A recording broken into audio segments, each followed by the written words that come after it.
My name is Katie Otto, and I am going to be demonstrating the Toontastic app. Toontastic is a digital storytelling app where students can create 3D cartoons. This app is available on iOS and Android, so it can be used on a phone, tablet, and select Chromebooks. It works offline. It's very easy to export your final product.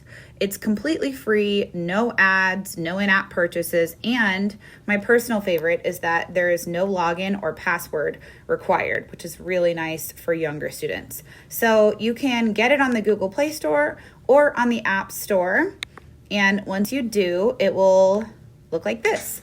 So this is the screen when you open it up. There is just this blue circle, so it's super easy for kids of all ages to use. And I think it could be used from kindergarten really all the way up to 12th grade, or even for adults. So you just go to add, and then from here you can choose between a short story, classics story, or science report.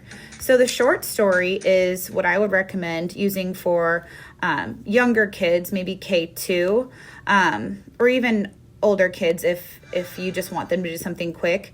But it basically gives you a beginning, middle, and an end. And so students can be prompted as they go through what they need to include. Like, for example, if they go to the beginning. The beginning, where you introduce the characters and the setting of your story. So I love how it prompts them for each level. So they can go in here, pick a setting, depending on what the assignment is. They can add characters. These characters can also be fully customized. They can even add their own faces onto them, which is really exciting for them. And so it prompts them all the way through. On a short story. On a classic story, there's just a little bit more to it.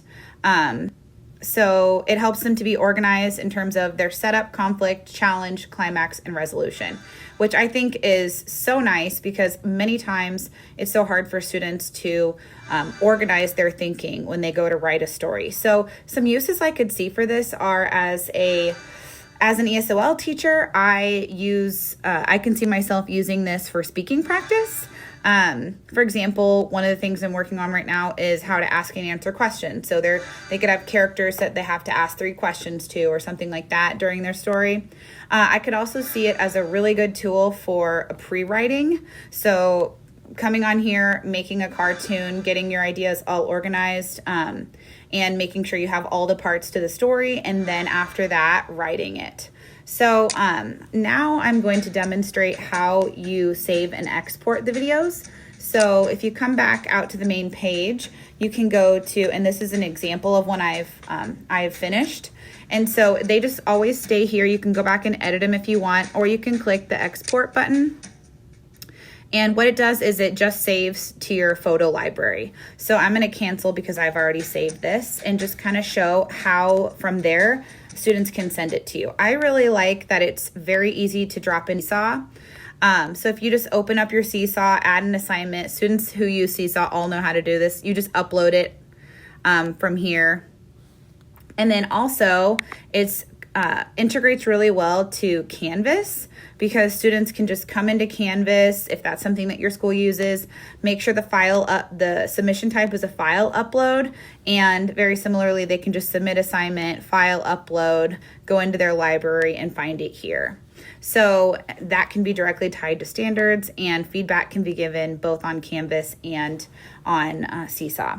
I think that in Bloom's taxonomy, this hits on the application level, definitely, and also really all the way up to the creation level because they're creating something new.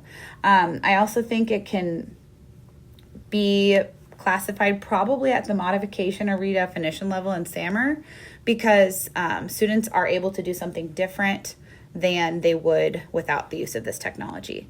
So I hope that you find Toontastic helpful in your classroom.